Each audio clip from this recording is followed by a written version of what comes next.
everyone. It looks like all the council members are present, so we'll go ahead and call the meeting to order. Welcome to the joint meeting of the Cotati City Council and the successor agency to the former Cotati Community Redevelopment Agency on Tuesday, November 10th, 2020. I'll ask Lauren if you could please call roll call. Councilmember Delasso. Here. Councilmember Harvey. Here. Councilmember Landman. Here. Vice Mayor Moore. Good evening, present. Mayor Harvey. Correction. Mayor Skillman. Yes, thank you. All right, I'm here, and we're getting a bit of an echo, but we'll power through. If everybody could please join me for the Pledge of Allegiance. I pledge allegiance to the flag of the United States of America and to the republic for which it stands, one nation, under God, indivisible, with liberty and justice for all. Thank you.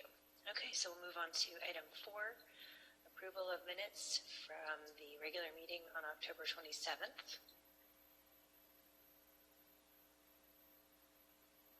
This is Councilmember Harvey. Move to approve. This is Councilmember Lamb, and I will second that.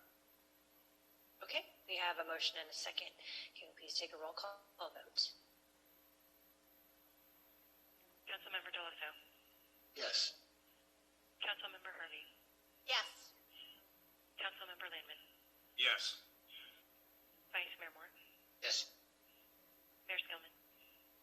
Yes. All right, so the minutes are approved. We'll move on to item number 5, which is announcements. Begin with the meeting orientation for new attendees and viewers. In conformance with the Brown Act and the adopted City Council rules, the meeting agenda includes items labeled as action items, where the City Council will consider the item, and citizens are afforded the opportunity to provide comments relevant to the item being discussed. The meeting agenda also includes a citizen's business item, which is a designated place on the agenda where citizens have the right to say whatever they wish. The City Council may or may not choose to respond to comments as the government code allows. However, if the City Council declines to respond, it should not be perceived as giving credence to or agreeing with any statements that the City Council or its members believe are incorrect, misinformed, or purposefully biased. Measure G supports police services, a variety of recreation programs for all ages, and the maintenance of our streets, parks, and public buildings. See details on the web at cotaticity.org. Citizens interested in receiving City of Cotati community alerts via text or email are encouraged to sign up at nixle.com or by texting your zip code 94931 to 888-777. It's our top priority to provide you with prompt and comprehensive customer service, and we continue to offer all city services.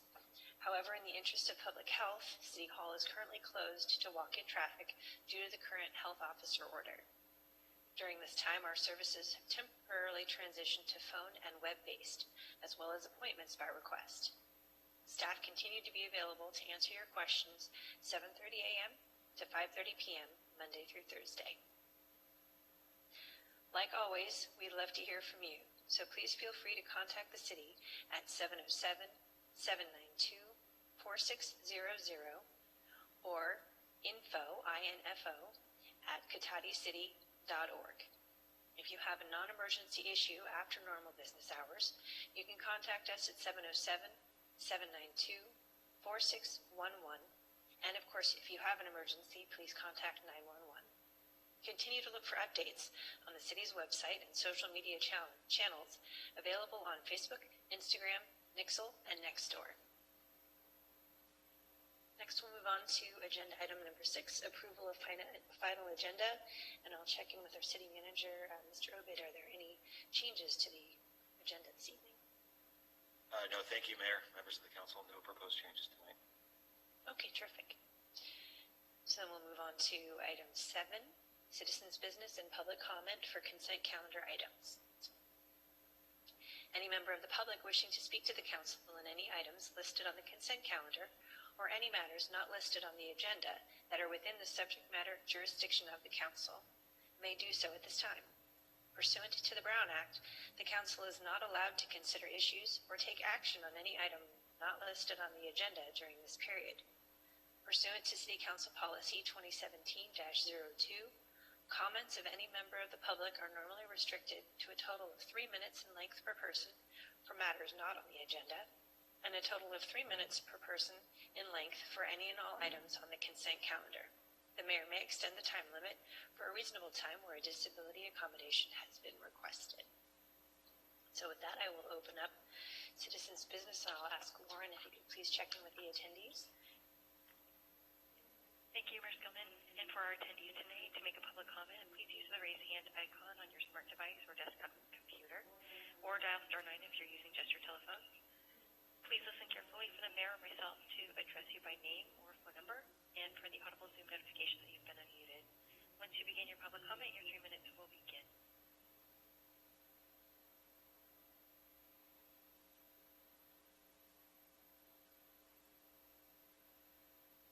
At this time, I have no raised hands, Mayor Skillman.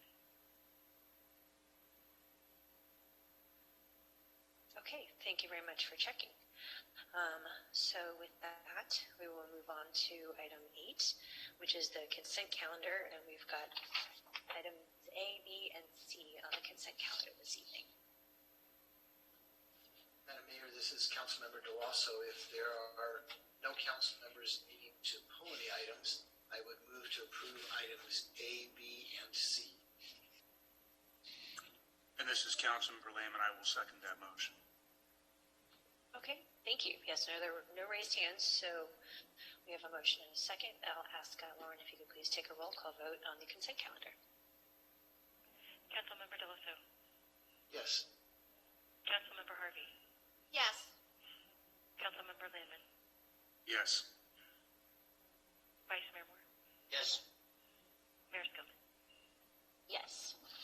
Okay, thank you. So items A, B, and C are approved. And we'll move on to item number 9 on the agenda, direction on future agenda items. And I'll pause for just a moment to see if hands get raised by council to see if they have anything to put on a future agenda item.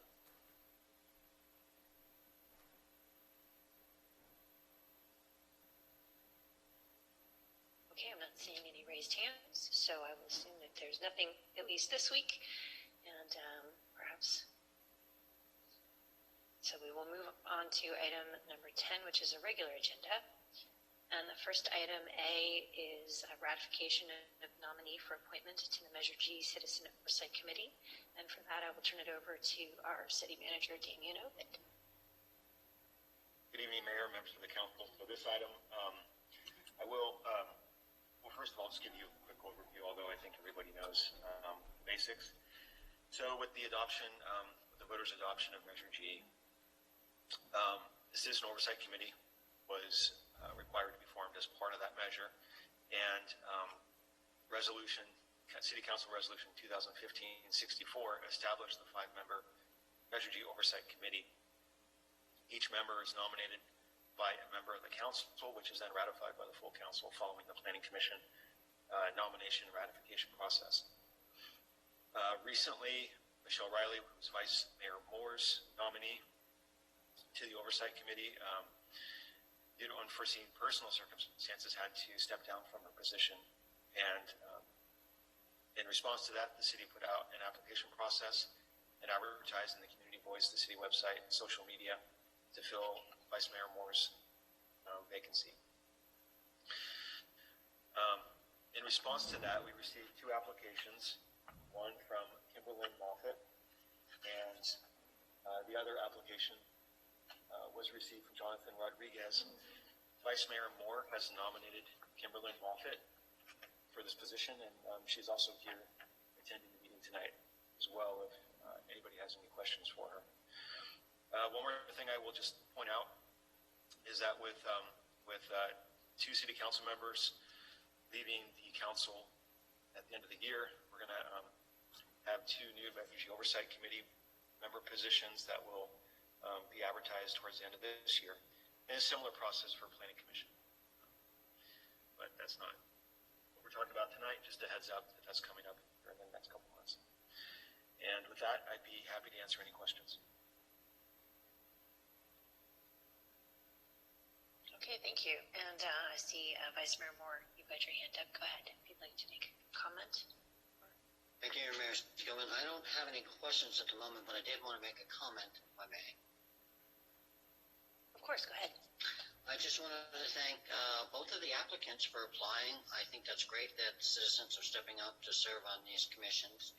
And I really appreciate that. And wanted to thank Mr. Rodriguez as well for applying. And welcome, Ms. Moffett, if the council decides to affirm that appointment.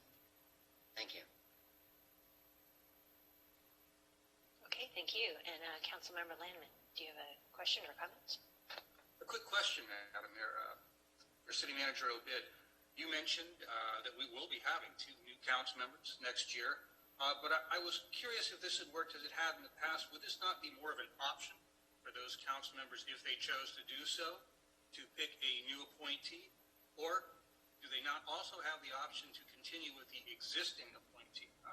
I simply ask because I've seen that happen many times on many of our committees for some amount of time, particularly when people have served there and put in good service for some years. So I'm wondering, is it the type of thing, is there somewhere that we are required to automatically put this out and invite people from the community? Or is this something that first goes to those 2 new council members to see what their decision might be on that? So the question is my understanding. Lauren and I were just working through the details of it this week because we wouldn't actually be doing anything until probably early December on this. But certainly the existing members can continue on. And but I believe that the process is that it would be put out for advertisement, and the existing members can be renominated and continue on the committee or commission. But I believe there's a nomination process that has to happen.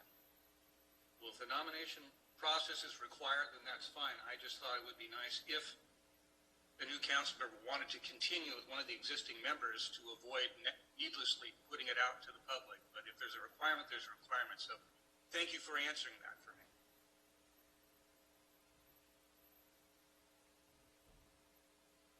Okay, and I'm not seeing any more hands up with questions.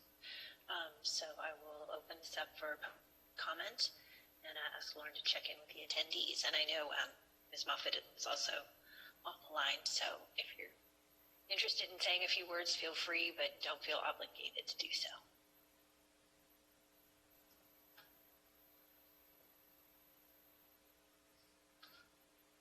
Am I unmuted?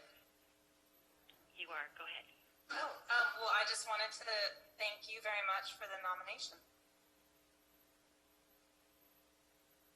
All right, perfect. Thank you. And Lauren, could you check and see if either of the other attendees wanted to make a public comment? Otherwise, I'll go forward.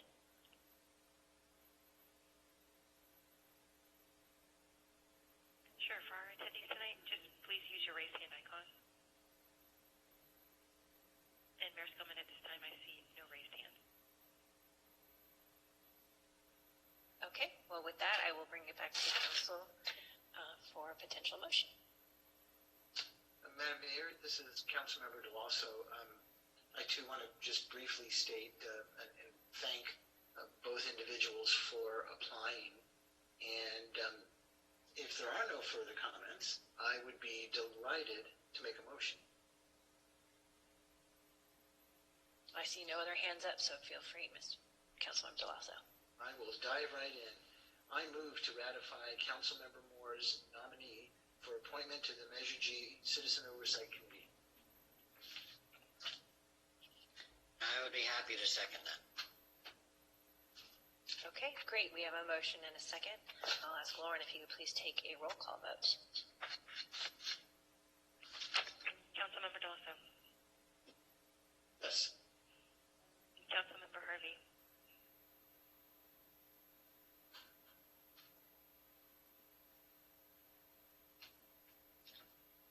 was wondering why she didn't second that. Looks like she's been dropped off of the Zoom call. Let's pause for just a moment, give her a chance to log back in.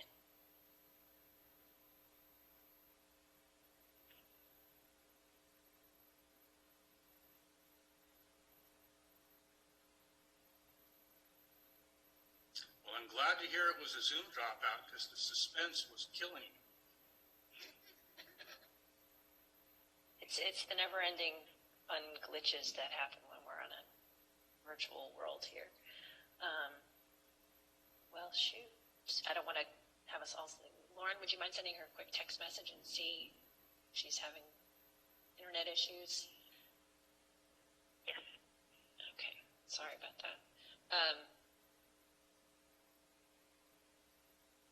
Since this is new uncharted territory, should we go ahead and take the rest of the votes, or should we pause for just a moment so that we can get a full council vote?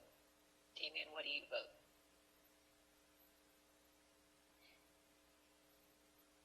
Well, I think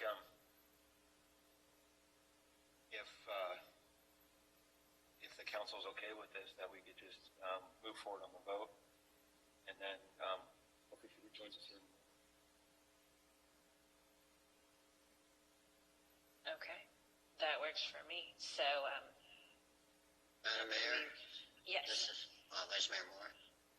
Would that be an issue if it's not a unanimous vote? I think we would probably then list it as a 4 with 1 abstention. Correct. I think we probably note in the minutes that, Madam Mayor, that we didn't have the attendance of a council member during after the hearings, after the item started. Okay, and is it possible though that she can join us then again and vote on the next item as long as she's Absolutely, logged back yes. in? Okay, okay. Well, just so we don't hold us up too long, and I've been checking to see if she ends up in the attendee Yeah, room as well, but I'm not seeing. Mayor Skillman, just so you know, she does keep getting bounced out. Darn, okay. All right, well, let's continue with the roll call vote, and we'll just list her as an abstention due to technical difficulties. Okay. Councilmember Lambert. Yes. Vice Mayor Moore. Yes. Mayor Skillman. Yes, thank you. And I also wanted to add my thank you as well to both of the folks who applied. And ironically, Mr. Rodriguez and I went to the same high school, so that was kind of fun to see that in his application. Anyhow, I'm sure very different years, just saying. All right. So with that, let's move on to item B, 6th cycle regional housing needs assessments, allocation progress update. And for that, we're going to turn it over to Noah Hausch. Thank you, Mayor Skillman and members of the council. I'll just wait while my presentation slides load up.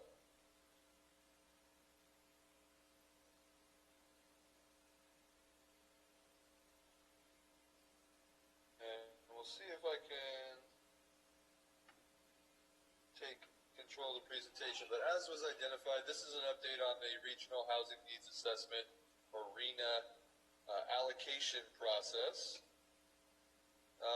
Just to give a little bit of background, as the council is aware, for many years the state has mandated cities and towns must plan for their housing needs, and these plans are implemented through a city or community's housing element, and those are adopted on 8-year cycles generally. The State Department of Housing and Community Development, or HCD, is tasked with determining each region's share of housing growth, and that's called the RHNA, or Regional Housing Needs Assessment. And those allocations are handed out to a region's Council of Government, or COGS, and these COGS create a process to allocate the regional RHNA to each of the communities within the COG. Sorry for all the acronyms, but just trying to set the table here. And our local COG is the Association of Bay Area Governments, and it's made up of over 100 cities and 9 counties that surround the San Francisco Bay. We're currently in the 5th cycle for RHNA, which spans from 2015 to 2023. And over the last few years, as many folks are aware, there's just been a flurry of state legislation that has significantly changed the housing element process, and I would say housing regulation in general. And so we're starting to look towards the sixth cycle to be ready for that. And as a part of that process, ABAG and MTC created the Housing Methodology Committee, and we have been working over the last year to create the allocation process for our region. Earlier this year, the region was allocated 441,000 units approximately, which is about 135% increase over the current fifth cycle allocation. And this is, a reflection of all of the concerns over the housing in general. And just before I move on to this slide, it's important to note now that this uses the data from the Planned Bay Area, which is kind of the regional growth model. It's also called the 2050 Blueprint. So just to continue on the background for a little while, over the last 3 years, as I mentioned, there's just been a significant amount of legislation, and I just want to touch on a little bit of it, as these explain some of our recent and future efforts in the Community Development Department. So as I mentioned, housing elements have had significant changes. There's increased reporting requirements. We now have to consider social justice elements as we look to understand the needs of the community from the housing perspective. Obviously, the regional housing needs assessment arena has increased significantly, and this may trigger the city to start to look to upzone certain properties in the community to meet that future growth that we're being told we need to plan for. And it's critical that we do that because sometimes it is required in order to get your housing element certified. And having a certified housing element is very important in today's environment because the state is starting to take a carrot and a stick approach, and the stick is pulling it back grant funding on a variety of topics, not just housing related, if you do not have a certified housing element. So it's important to be able to gain that certification from the State Department of Housing and Community Development. Some of the other legislation has limited the cities and counties' abilities to downzone sites. Obviously, everyone's been hearing about accessory dwelling units, and the department has updated our ordinance. We're consistent with state law, and we are starting to see a fair amount of interest in accessory dwelling unit construction. Certain housing applications are now allowed by right, so there is no discretion and no CEQA involved in their review. There's been changes to the Housing Accountability Act, and SB 35 is one of the mechanisms providing for by right multifamily housing. It is very prescribed with the circumstances that allow this, but this is kind of pushing the city and I would say communities throughout the state to create what are called objective design guidelines. And so that is a very easy way for folks on the development side to be able to identify whether their project meets the design guidelines of the city or not. Policies that say the project design must be in keeping with the community character, as an example, are no longer able to be applied to certain projects.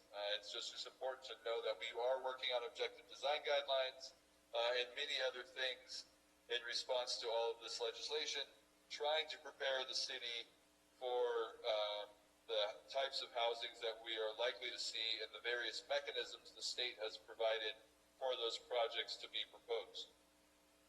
Kind of keeping with the carrot and the stick analogy, it's very important to note that the state has also funded cities to work on some of these efforts, and we did receive 2 different grants, which the council has seen in past presentations, the applications for, and got $220,000 to the city to support efforts to respond to this legislation. And I also would like to point out that the city has hired, Community Development Department has hired a part-time contract planner to work exclusively on housing projects and housing policy that are grant funded and developer funded to help us keep up with this kind of flurry of activities. And I also want to move into the next slide.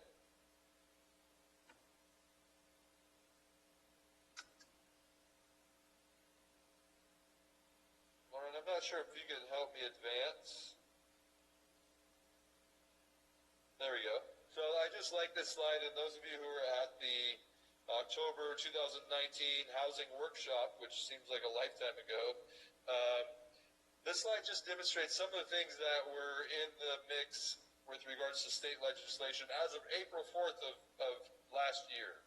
So it's a familiar slide, but I think it does a good job kind of demonstrating all of the various hoops that local communities are trying to jump through in response to it seems like just the drumbeat of housing coming out of the state legislation.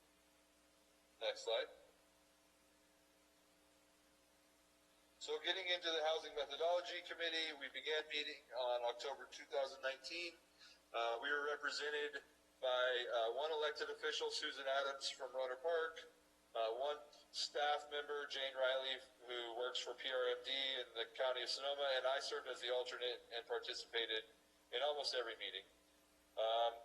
Throughout and early in this process, ABAG staff was strongly recommending use of the Plan Bay Area 2050 for the baseline data that went into the housing methodology process. Ultimately, the Housing Methodology Committee voted on a methodology that prioritized putting housing near jobs and high resource or high opportunity areas, as well as transit. I'm sorry, that didn't make it in the slide. And then also voted to use the Plan Bay Area as the baseline data from which to model the growth. One of the kind of interesting or maybe unintended consequences is that the use of this data created some really odd anomalies for the rural North Bay. We feel that and we have actually determined that there were some errors in the modeling for the potential housing sites that the North Bay could accommodate. And there's a lot more detail in this in the staff report in the attached letter.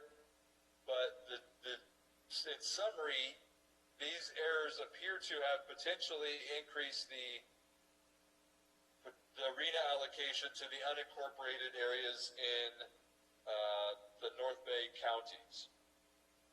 In response to the letter that was attached to this report, ABAG and MTC staff has provided time and resources to try to resolve these data errors, and individual cities have been communicating, including the city of Cotati, the specific errors that we found in our data. However, no specific commitments were made as to how that would be resolved, if at all. Laura, next slide. So this slide translates to what we're expecting the city of Cotati to receive for our future RHNA allocation. And Lauren, if you just advance one more time, it'll highlight Cotati here. As our current housing allocation was 137 units, which we felt fairly comfortable that we were going to be able to meet. However, I will say that the COVID virus has impacted financing for all types of projects, even housing projects, and so some of our housing projects are starting to stumble, but we're still fairly confident that the city could meet our current RHNA allocation. And we're starting to look at how we will meet the projected allocation of 270 units, which is about a 97% increase for the city of Cotati. And then if you look there at the unincorporated Sonoma County increase, this demonstrates some of the concerns that were voiced in the letter. Almost 1,000% increase of the housing units going into the unincorporated county. It's worth noting that Marin County had almost a 2,000% increase. That was likely somewhat driven by the desire to put housing in areas of high resources so those folks could have the benefit of having those resources and amenities nearby. But it's also concerning, given that this goes against the tenets, basic tenets of good planning, which, you know, we want city-centered growth, we want housing near jobs, we want housing near transit, we want to eliminate sprawl, we want to reduce greenhouse gases, et cetera, et cetera. And there's a lot of concern that allocating so many units to the unincorporated areas of the North Bay counties is counterproductive to all those things, and frankly just seems almost to be an error. And we have identified that it is an error as such. However, if the data is corrected and the county RENA allocation is reduced, the unincorporated county, it is likely that the consequence of that is that the allocations to the individual cities who have, you know, access to the transit and infrastructure, et cetera, will likely increase. Just wanted to point that out. But we are projecting about 270 units based on the current methodology that was voted on. So Lauren, next steps, or next slide, please. So the next steps, as mentioned, the executive board did adopt the methodology, which staff does feel is sound. Our concerns are primarily around the data and the modeling, the foundational modeling efforts, as was noted in the letter attached to the staff report. This methodology is going to the Regional Planning Committee of ABAG in 2 days on November 12th for a final vote, and I apologize for that bullet not being in this slide. Assuming that the Regional Planning Committee votes yes, that which staff anticipates will happen, that methodology will then go to the Housing and Community Development Department for review for the statutory objectives of RENA, which comes out of state legislation and includes things like open space and agricultural preservation, city-centered growth, etc. And again, as we've mentioned, the concerns from the staff members are not with the methodology, but some of the data that the modeling is based on. So we do anticipate that HCD will approve the methodology. However, we're trying to get the data corrected in time for the final allocation to be granted. And as a part of that, we're continuing to work with ABAG staff. Cotati staff did review the modeling data, the underlying individual parcel data, and identified several areas where inappropriate growth was identified. We've submitted that information to to ABAG MTC. They've acknowledged receipt, but we have not seen any changes or any concrete responses to date. We will provide a similar comment letter to we intend to provide a similar comment letter if supported by the council, or unless the council identifies significant concerns. That basically combines the letter that is attached to this, the high points of that letter to this report, the letter attached to this report, and the data errors for the city of Cotati and the surrounding unincorporated county that's located within the Cotati sphere of influence to the Regional Planning Committee ahead of their vote on Thursday. We'll continue to work with the surrounding cities, ABAG, HCD staff, to try to look at how those sphere of influence allocations are translated into city allocations, where the specific criteria to do so are met. And then obviously we will keep excellent records on all of these things, because there is a process by which the city could file an appeal of our RENA if the council sees the need to do so in the future. So with that, I'll go to my final slide, which is just kind of showing the city, all the various zoning districts. And I want to apologize. There were some typos in the staff report I noticed, and I do apologize for those.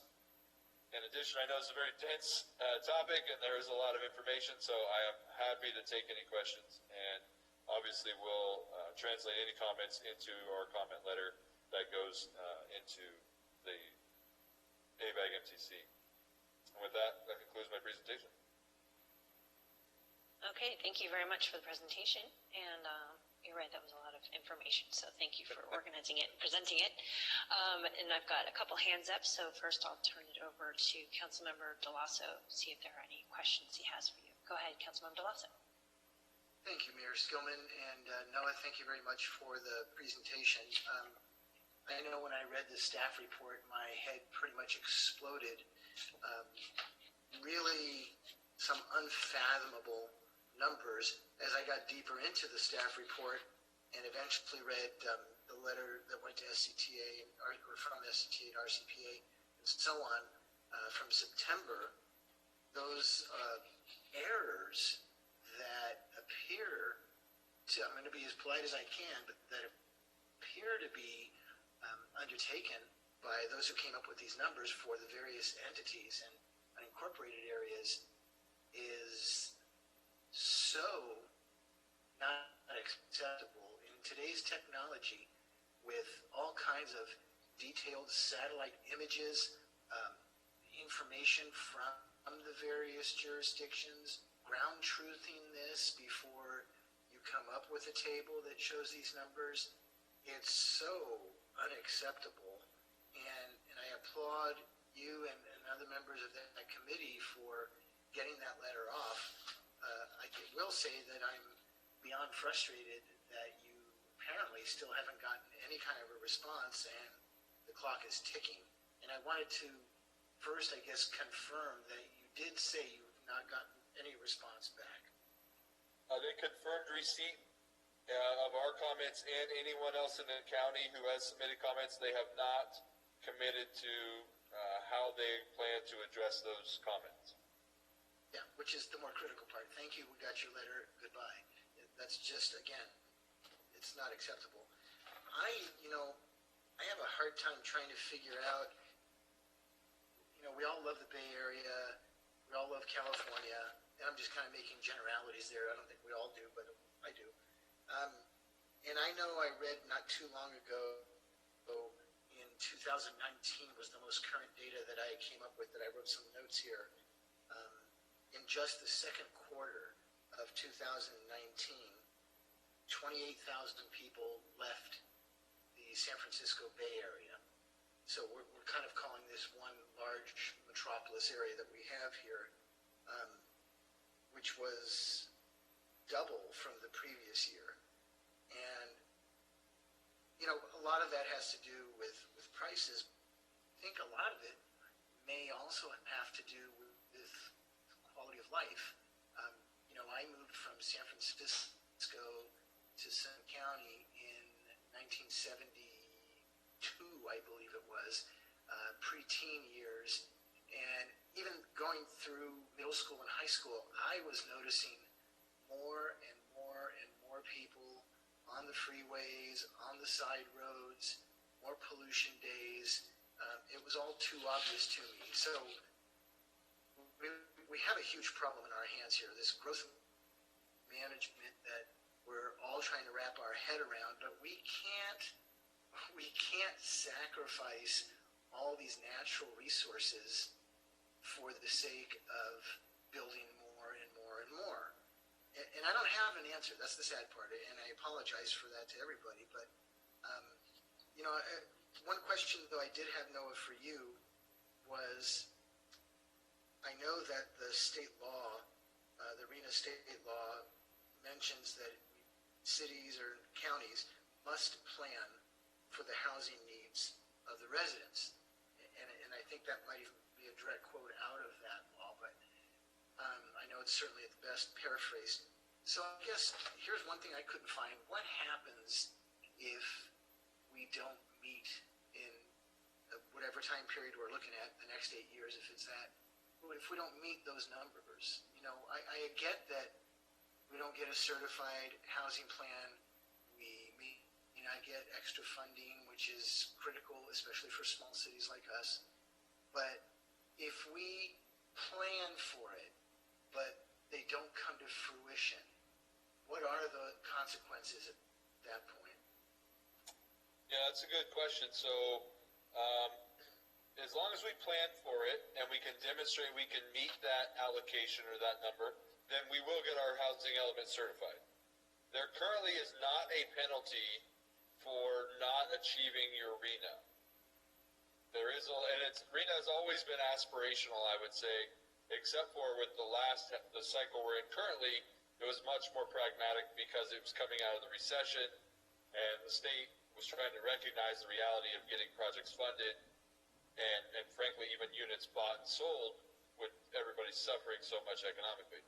it does seem to be going back towards the aspirational numbers, and that's the million-dollar question, so to speak, is that what's going to happen as far as potential penalties should cities not be able to meet these? Because cities aren't developers. We can do the work to plan for the housing and accommodate it, but ultimately, housing is a market-driven commodity, so to speak, in a lot of ways.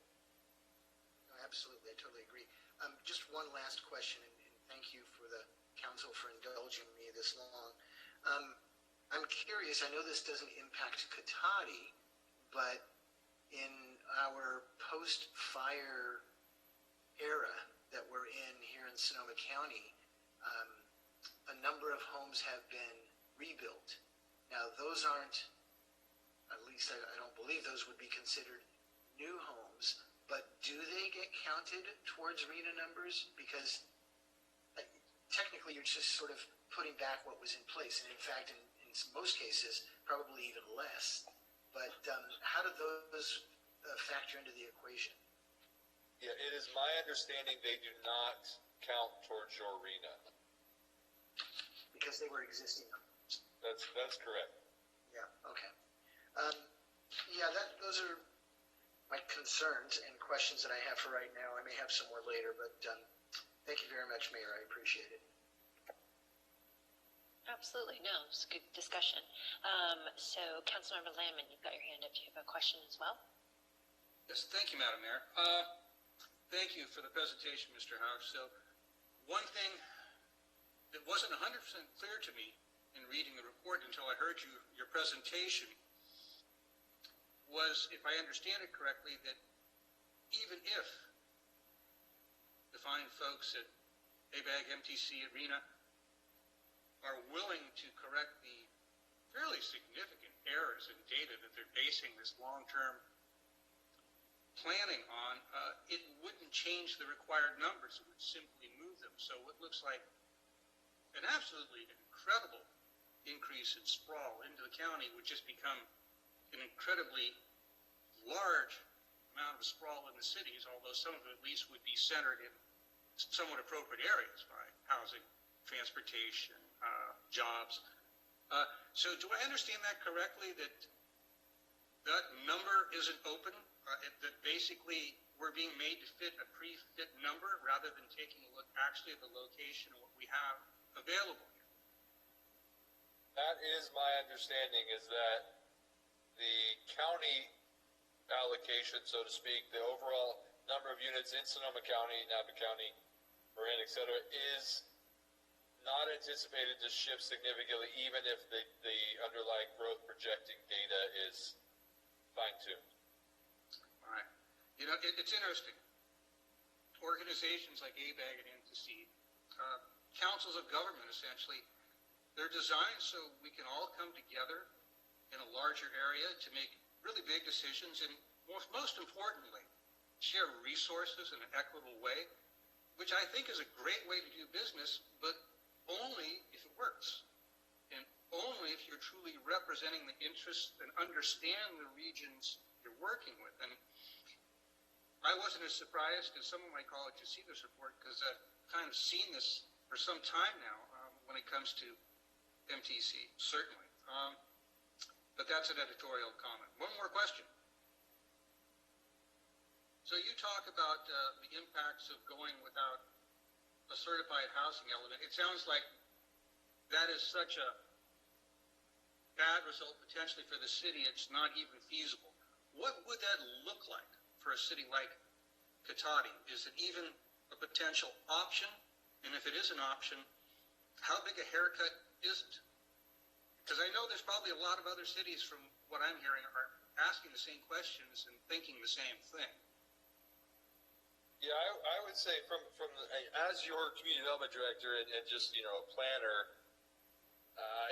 it would not be something that would ever be advocated to pursue not having a certified housing element, and it's less because of the growth accommodation and more just because of all of the various and holistic housing policies that are part of a housing element. So obviously growth is a very community specific conversation, But from your, it's my professional opinion that every city should always strive to have a certified housing element because they do address a variety of housing needs, not just growth. And the growth situation specifically, I guess, would be recommended to be tackled on an individualized basis. And if that were the sole reason not to have a certified housing element, then cities or counties could kind of choose to engage directly with the state on that issue. I will say some of the new legislation does give the state the authority to file litigation against communities, and we have started to see some of that litigation take place only in Southern California to date. Interesting. Well, this is, to me, it's nothing new in a way. It's an old war, just with some new disguises on it. I mean, certainly in the counties north of San Francisco for the last 3-4 decades, the war has been sprawl versus smart growth. Before there wasn't even a term for smart growth. People just knew they didn't want what had happened in the Bay Area, the southern part of the Bay Area, to happen in the northern part of the Bay Area. And unfortunately now it seems that sprawl is under a new name. It's kind of hiding under a mask of a justified need for housing, but it certainly be used to drive some results that may be very problematic. I have this worry that MTC and APAC continue to try to improve the region until they absolutely ruin it. So one last question for you. You mentioned potentially sending a comment letter from the council. If the council wants what we do, I personally would certainly like to ask the powers that be to at least resolve these questions with data and understand what they're asking and dealing with and what the impacts might be before they move forward. It seems a small requirement to ask that people actually understand what they're doing before they vote on something when they know there might be problems with data behind it. So I'd just like to put that forward if we're going to do a comment letter.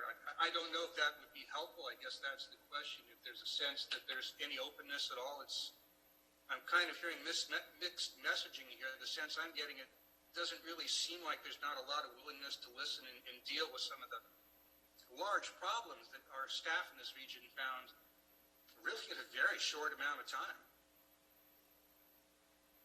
Yeah, I would very much appreciate council authorizing such a letter and potentially elevating the name, so to speak, on the signature line.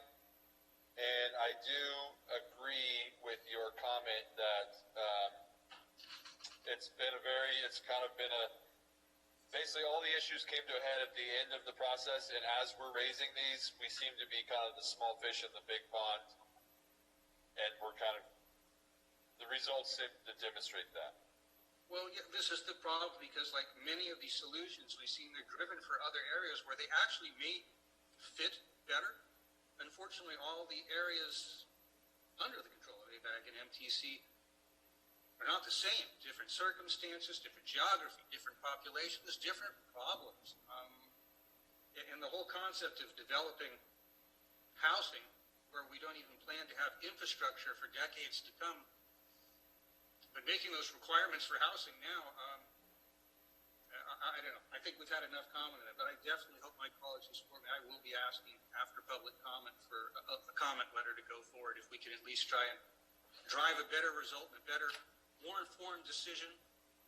I think that would be helpful. I would like to thank you for all your efforts and all the staff in the county for working up to this. I know you guys have done an excellent job in trying to bend this to a straighter arc, so I appreciate those efforts. Okay, thank you. And I see Councilmember Harvey, you've got your hand up. Have you got some questions as well? Yes, thank you. And thank you, Noah, for the presentation. So, if I'm correct, this letter was written on 9, and there have been no efforts to respond to this letter, even though there are errors in their data. Is that correct? That is my understanding. That if there have been efforts, they have not been communicated to us. Yet they, as I also heard, I thought, they are voting on this in 2 days. That's correct. They're voting on the methodology, which uses this data as the baseline. That's correct. So therefore, I think it was said earlier by one of the other council members, basically, thanks for writing a letter, but here it is. Take it. That has been the response to date. Okay. So we're not exactly a transportation hub. In case that's obvious, we've done our developments by our train station. And as was pointed out, we're not developers. So even though we've entitled that project sits there, they have funding for it. And so nothing in all of this, is very helpful to actually making any of this happen. And there's nothing in what you've seen help, and it's correct? That is correct. And so even if they certify our housing element, we go through all these hoops and we do whatever's needed to certify housing, and there's no help with any funding in order to make it actually happen, correct? I would say the state is putting a significant amount of funding towards housing, but we're the most populous state in the country, and it hasn't translated to a lot of development in Kentucky. That's absolutely correct. Well, it appears from what I've seen in the different grants and whatever, methodologies that have happened, it's going to the much more metropolitan areas. It's going to the bigger cities. It's going to the bigger developments. I mean, little cities like ours, it's not coming towards us. I would even go as so far as to say, and you can, even within our county, the grants and things that are available aren't coming to our community.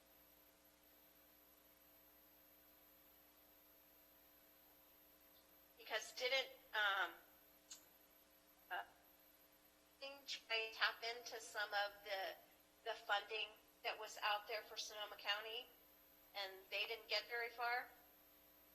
Yeah, I have been told, and this is kind of specific to some of the affordable housing funding, is that the tax credit program, which was by far the most popular funding mechanism for affordable housing, the regulations of how those projects were scored to see who would qualify and who would essentially be granted the money were changed at the last minute this year, allowing a lot more for-profit projects to qualify, and all of the affordable housing folks were left flat-footed.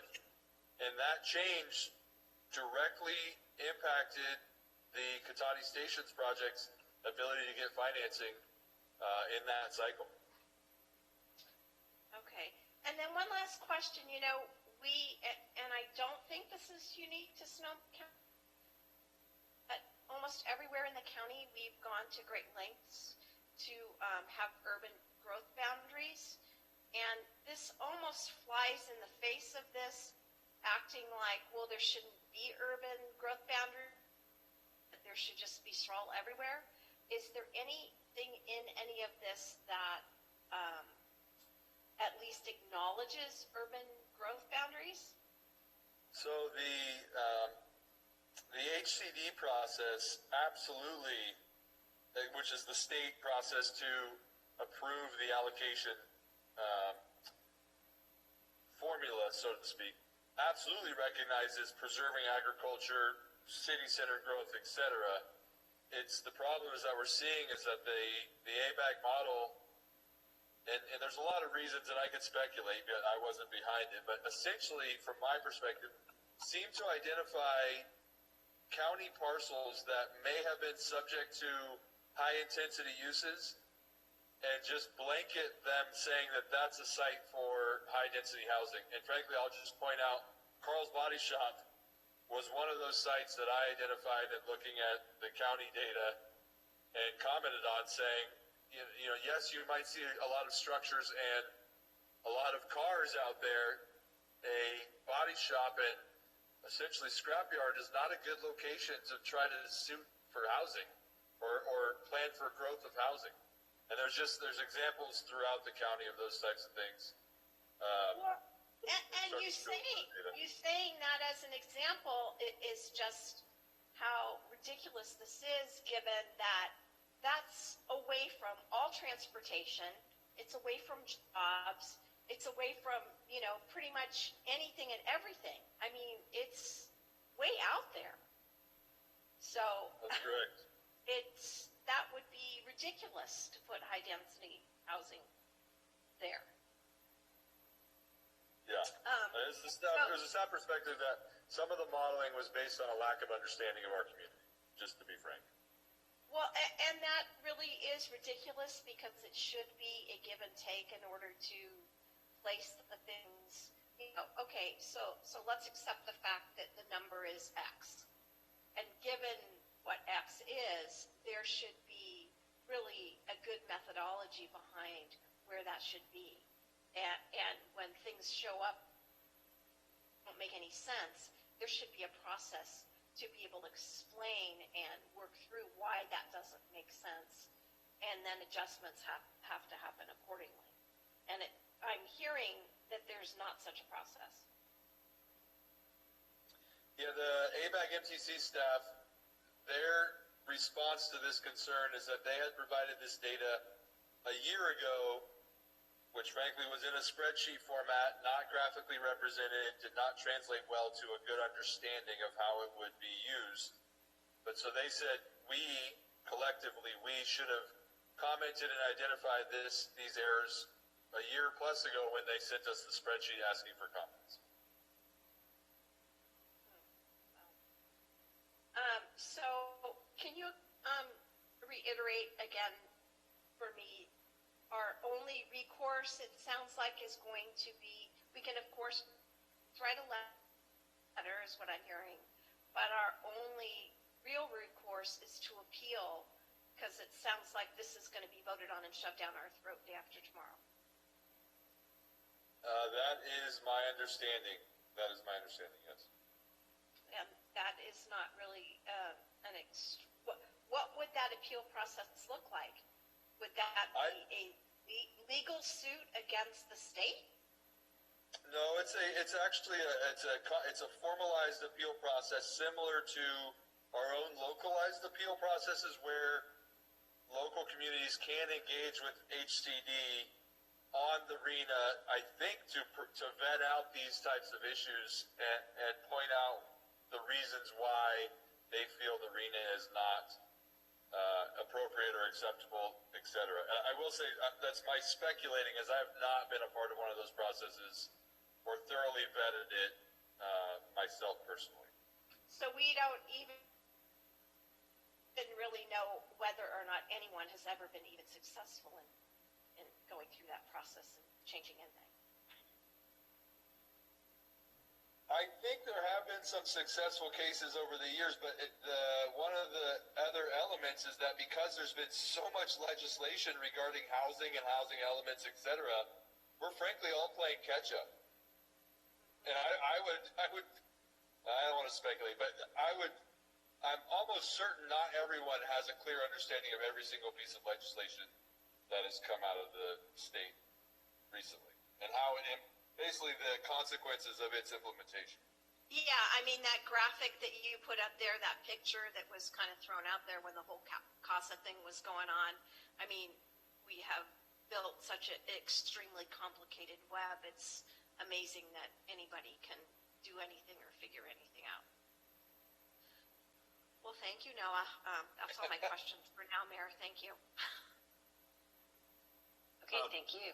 And Mayor, sorry to just before you move on to the next comment, and this may be helpful or it may just be confusing. I apologize if it's confusing, but I think if based on what Noah's been saying about the assumption is that the allocated numbers are sort of contained within the county. So discussions moving forward are about potentially how those numbers get moved around between jurisdictions. It sounds like is where we are right now. And when we get to our housing element, certainly we can, with whatever number we're given, we can certainly control what that looks like and where that is within some reason, I guess, within our jurisdiction.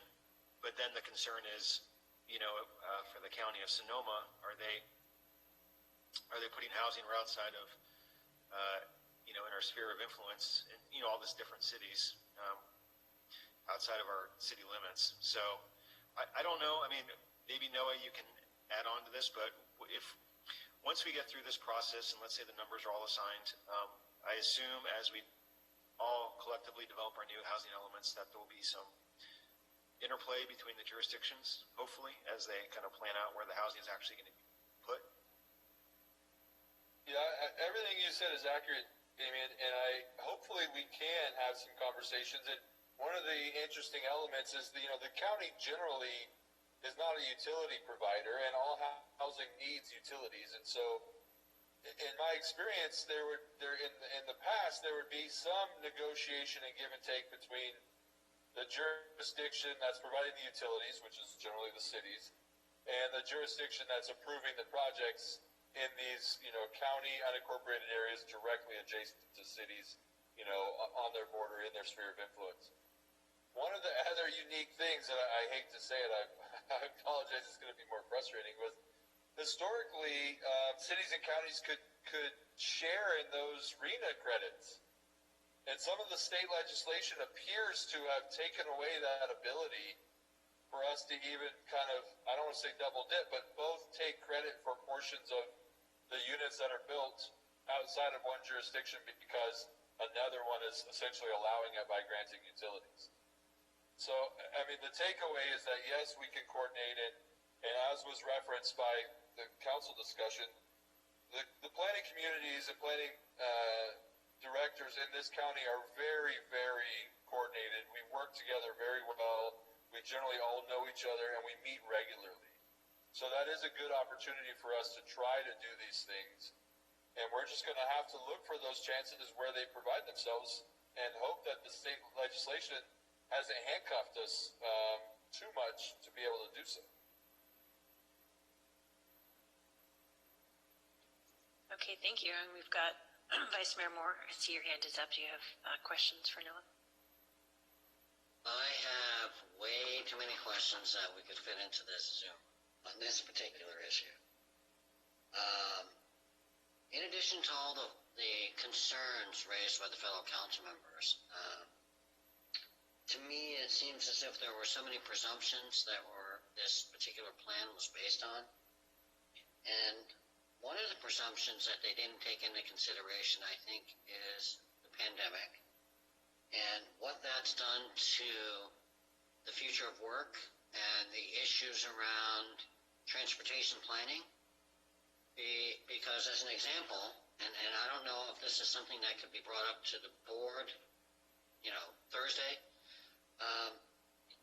just in one public sector component, the state of California, 73% of the employees are working from home. So now and if you look at some of the other industries, of course, I don't know what the numbers are specifically, but you don't have the transportation issue. So when you look at a plan that has the presumption that you need these, one component being the transportation, I think that's very short-sighted. And of course, nobody's going to predict a pandemic, but it is kind of short-sighted in how they develop this plan in addition to some of the other areas. So I would strongly support a letter to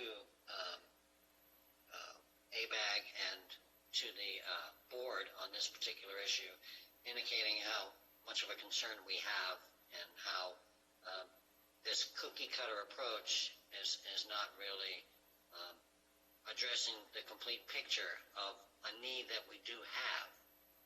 So that would be all I would want to add to that, because it's such a difficult topic to try to get into the specifics on there. Overall, I would support a strongly worded letter, although I'm not certain what the outcome some might be on that, or if they would even acknowledge it, as they hadn't acknowledged the others, but that's my feeling on this particular issue.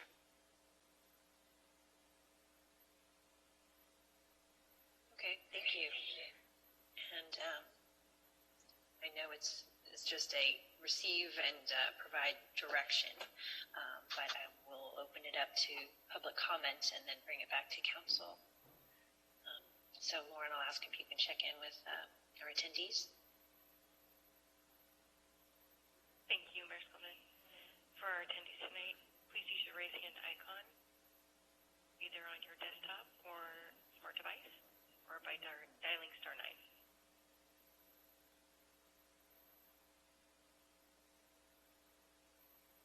Mayor Spillman, at this time I have no raised hands. Okay, thank you for checking. So I'll bring it back to council. Councilmember Landman, I saw your hand had gone up. Did you have comments or further questions?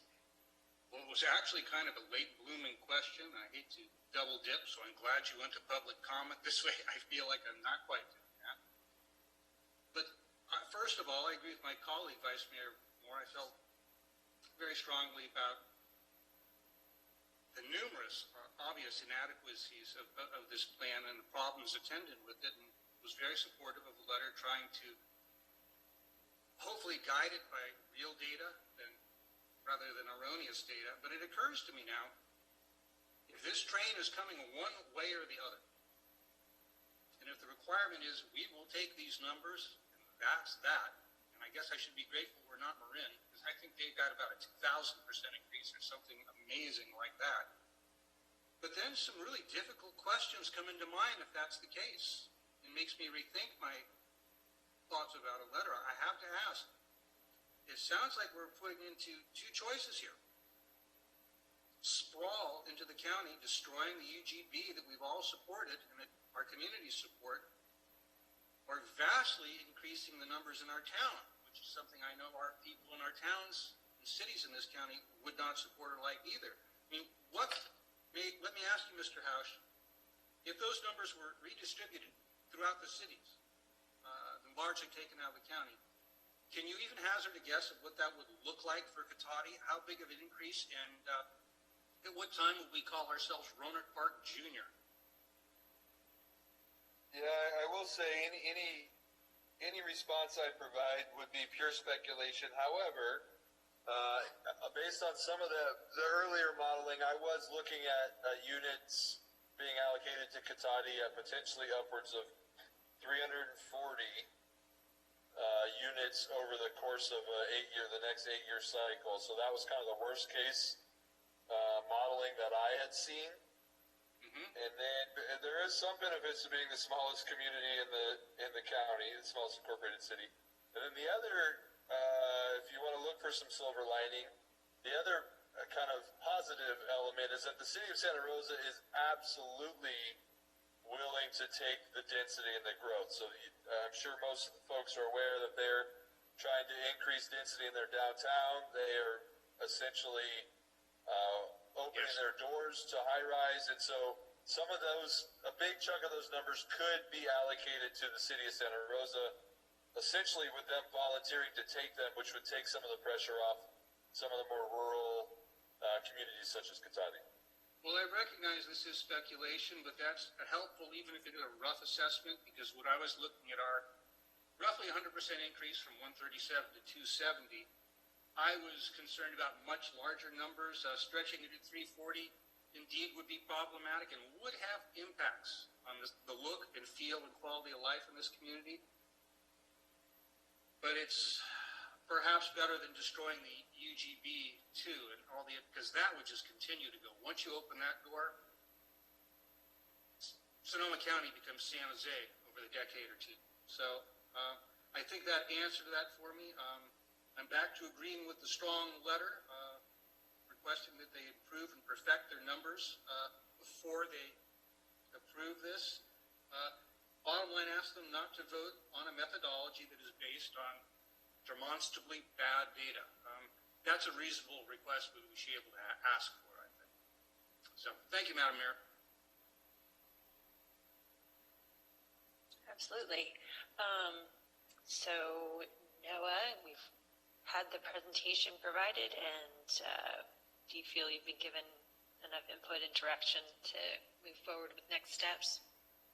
Absolutely, and thank you, Mayor. I would just repeat back to the council in summary, the city council has serious concerns over the data errors being continued forward with the recommendation and requests that the executive committee create a process to take input and correct errors, even if they choose to forward on the methodology. The letter should request resolution of these data problems as soon as possible, obviously, and kind of reiterate that one size does not fit all, although they are trying to create that process, and ask that they do not vote on a methodology based on demonstrably bad data, to quote Councilmember Lemon. Is that a good summary of the council input? Through Yeah, the that mayor, sounds- Yes, go through ahead. the mayor, I have to say, Madam Mayor, I can hardly wait to read that letter. Thank you. Okay, And terrific. Madam Mayor, it's going to be last minute, and I apologize. Obviously, we have 2 days, and tomorrow's a holiday. But I will ask that either you sign or the council authorize City Manager Obid to sign on the council's behalf, just to facilitate being able to get it in. Yes, and I'll let you know too. I'm around this week. I'm actually working tomorrow because my office is not closing despite the court holiday. So I will be around and available to sign anything if that is and if obviously if it's easier, then we can go with having Damien sign it. But I will make myself available to do so. Thank you. Okay, so with that finished, we can move on to item 11, which is the city manager's report. So I'll turn it over to City Manager Damien Obid. Thank you, Mayor, members of the council. So we are expecting some cold weather. Well, we already have cold weather, but expecting more cold weather this week, as well as rainfall later this week. So knock on wood, hopefully the change in weather gets us past fire season and the PSPS season this year. On the topic of COVID, so as you may have read in the newspaper today, the county, well, you probably knew this already, but the county's currently in red for 2 out of the 3 required state metrics. The Board of Supervisors met and discussed this today. Because the county is still in purple on 1 of the 3 metrics, which is the adjusted case rate metric. Currently, as of November 4th, it stands at 11.1 cases per 100,000. And it needs to be at or below 7 to move into the red. The county's trying to get private lab data that's not directly reported to the state data system included in the state data, so that it would, if there's enough tests there, it could modify the adjustment factor for the adjusted case rate and potentially lower the case rate. It's unlikely to lower it to 7, in my opinion, but it'll move us in that direction at least. And kind of running counter to this, as much as I think we all want to finally get out of purple, we're seeing cases nationally and even within the state, but trending upward within the state, certainly at a lot lower numbers than we're seeing in other states right now. But it does seem to be kind of resurging a bit in the country. So hopefully that doesn't work against us. So Public Works is working on a water system vulnerability assessment. It's required as part of the American Water Infrastructure Act of 2018. And so our first assessments were done in 2002. Those were required as part of the Bioterrorism Act, and staff will prepare what's called the Risk and Resilience Assessment and Emergency Response Plan in accordance with this latest legislation. The state has provided templates and guidelines, and we'll be doing this work in-house. So This will be in parallel, actually, with the local hazard mitigation planning process that we're doing with the county. It's a county-wide process. We have our own chapter in that, and working directly with the Office of Emergency Services and FEMA with some grant money to do our own element there. So all this stuff kind of works in parallel. Outdoor dining. Since we're still in purple, any dining still has to be 100% outdoors with certain mitigations that are prescribed by the state. And as you all know, as was approved by the council, we've moved forward with purchasing tents and working on getting them erected in downtown.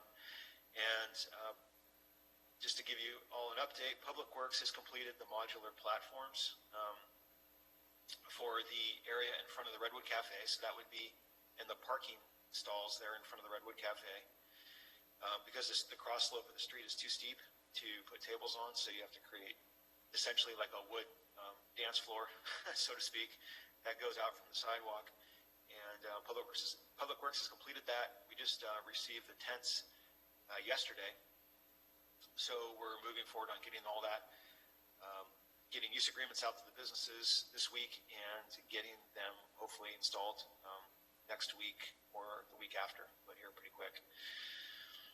The other tents that are going up is a tent over the patio. At least the tents that are planned to go up in the very short term here are a tent over the patio in Cafe Salsa. It's a 20 by 20 tent. A 20 by 60 tent is in front of Redwood Cafe. Another 20 by 60 tent in front of Spanky's and Friar Tuck's, and a 20 by 20 in front of Katati Coffee in the downtown. And then we have some extra tents, and we're working on a process to assist businesses that may need that as sort of a phase 2 implementation. All right, so we are also, for the holiday season, planning a toy drive, and we're partnering with Rotary this year on that. And so we're going to the barrels and the sign-up sheets for any families that that are in need and want to sign up for toys. The barrels and the sign-up sheet will be available by December 1st, and delivery weekend is expected on December 19th through 20th. So this will all be, in accordance with COVID protocols. So Santa will be dropping the toys. And then next Friday, the 20th, we're holding our third drive-in movie this year, showing Ratatouille at 6:30 at the St. Joseph's Park and Ride. We do currently have some spaces left, but expect it to be sold out again, like the prior 2 movies we've shown out there. And then on Friday, December 18th, just before Christmas, we're showing Elf out of the Park and Ride to celebrate the holidays. We also, to switch back to a little bit more near-term stuff, on October 29th, city and police staff went through Katati to homes to bring children and families the Halloween Roadshow parade. And so we were able to connect with over 40 children in Katati, and they each received a parade in front of their house and candy for each vehicle, and actually families on the sidewalk walking from the park or wherever they happen to be sometimes got surprised with a sudden convoy of vehicles that stopped and threw a bunch of candy at them. So everyone had a lot of fun, and the families were grateful for an alternative to trick-or-treat in the neighborhoods during COVID. And then on Halloween itself, we celebrated Katati Candyland with outdoor trick-or-treating, covering over 25 Katati businesses, handing out candies to children throughout the city, primarily centered in downtown, but also in the Oliver Shopping Center and over in I think the farthest west business was Grab South over there on Redwood Drive. So it was hugely successful, I think, this year, and it's looking like something that we will probably try to do moving forward in future years. We also have Katati, Camp Katati Thanksgiving Break Camp coming up. It's a Monday through Wednesday camp the week of Thanksgiving for kids that are off school, but families that are still working. We do have some space left if you need, or anybody needs childcare during that week. And of course, the camp will follow the state health code requirement for camp to provide a safe but fun experience.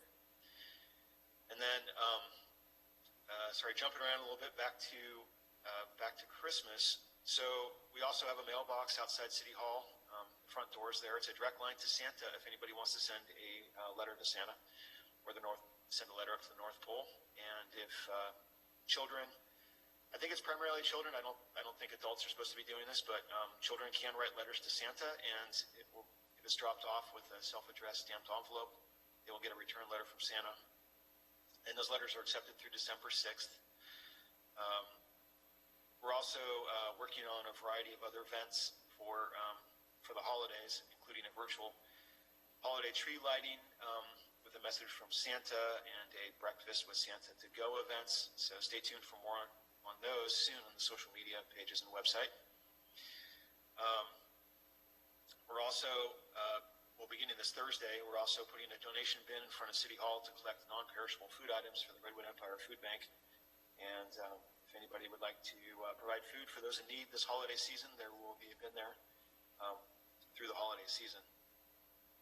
And then last holiday thing is the Cotati Chamber of Commerce is currently accepting vendor applications for a downtown shop and stroll outdoor shopping experience, which is currently scheduled for Saturday, December 5th.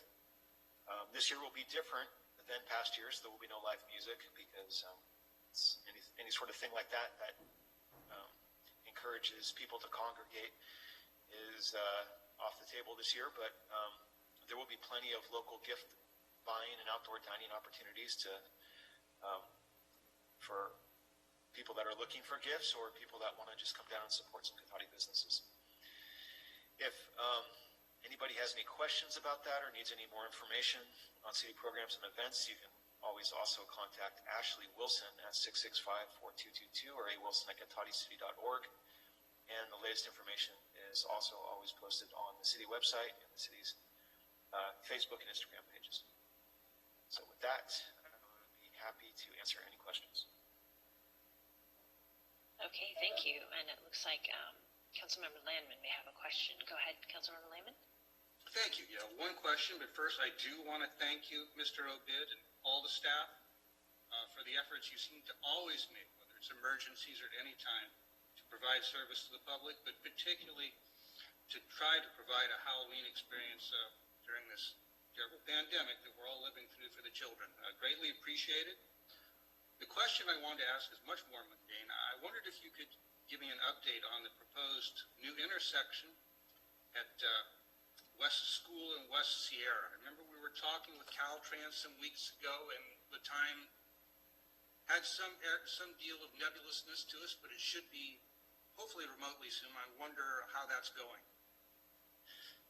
So, yeah, we were expecting to get the encroachment permit when I reported on this at the last council meeting. Apparently,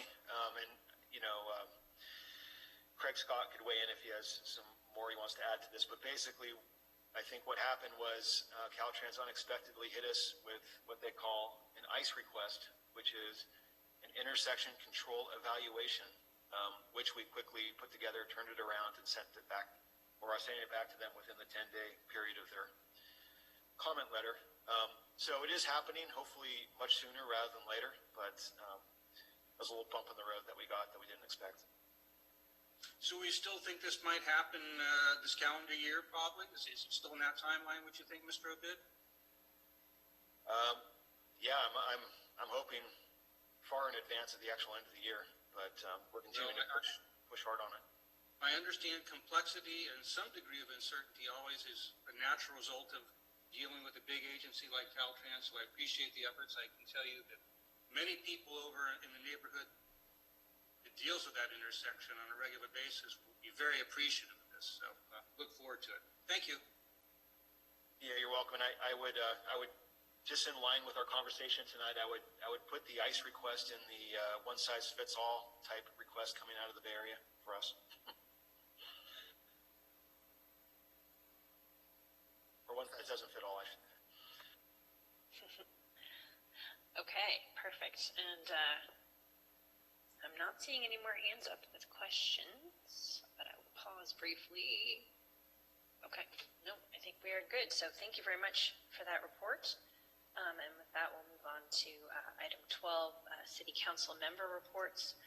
I will start it off by saying I do not have anything to report out this time around, but I will check in and see if there are other council members that have items to report out.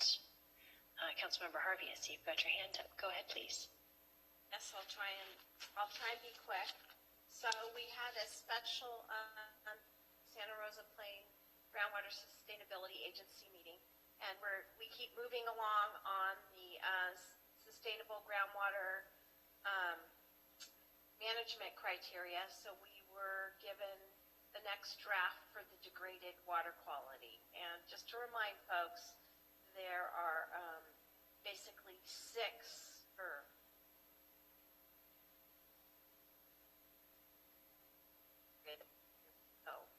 Your audio cut out right after you said basically 6. So please repeat that. Okay, so there's 5, and we did the degraded water quality, and they're moving along a special meeting to approve that draft. So that was October 29th. The first Monday of November, we had our Water Advisory Committee meeting, and just a couple highlights. We received a 2020 EPA WaterSense Excellent Awards again, and it was nice that Veronica Blutt of the WaterSense, the EPA WaterSense group, actually was on our Zoom call to actually present the awards, which was nice. And just so folks know, this was our 12th and 13th year for the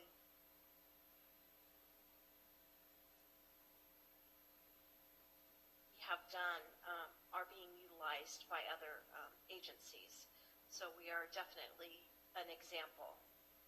And then the other thing, just so people know, because I know it's been super, super dry, and I just want to remind folks that because of the work that we've done with the federal government, we were able to have 11,000 extra acre feet that we were able to keep in Lake Mendocino, and so it's really, really helpful. So that program has been a wonderful program, and there are many, many others across the United States looking at that program since we're the first to do that. So those are the big ones.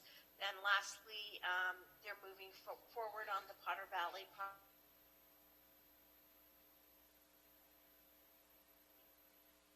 Darn it, your audio cut. Your audio cut out again after the new Potter Valley project. Okay, sorry, I'm having definite internet issues tonight.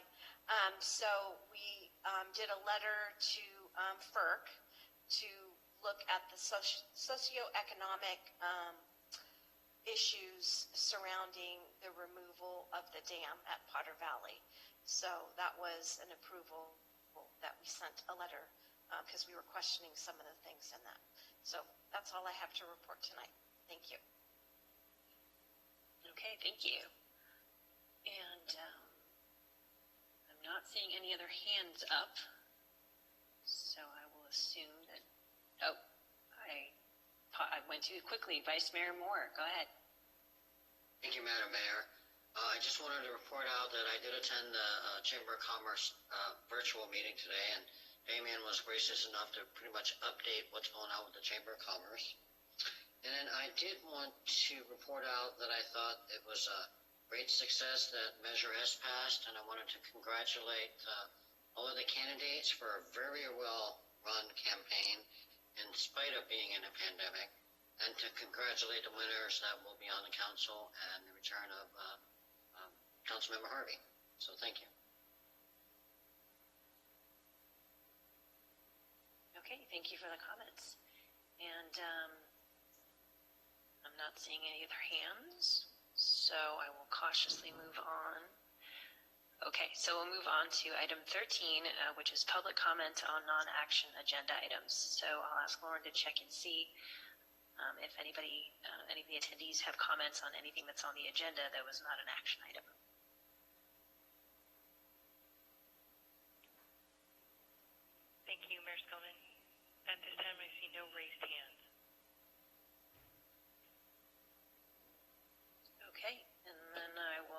ask you the question, Lauren, was there any other information received after the agenda was posted? Nothing further. Okay, well, thank you all for attending this evening, and please stay safe, be careful out there, and we will get through this day by day. With that, I will quickly check, see no hands up. Okay, we'll move to adjourn this meeting at 8:30 p.m. Thank you guys so much, and have a good 2 weeks. Thank you. Have a great night, everybody. All right.